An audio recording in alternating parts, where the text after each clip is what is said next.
Maswerteng tanghali po mga ka-STL. Narito na po ang resulta ng STL Pangasinan. Para sa araw na to, 1st draw February 15, 2026, araw ng linggo. Naway ang mga natayaan nyo pong mga numero kanina ay manalo nawa ngayong tanghaling ito, 12 PM. Kaya kunin nyo na po ang inyong mga ticket. Narito na po ang resulta.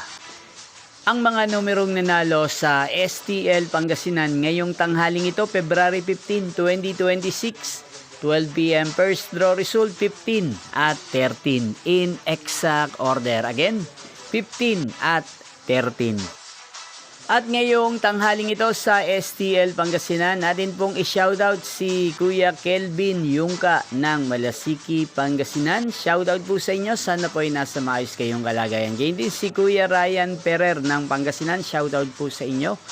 Muli nyo pong mapapanood ang resulta ng STL Pangasinan para sa second draw mamayang 5 PM dito po sa channel na to. Thank you for watching.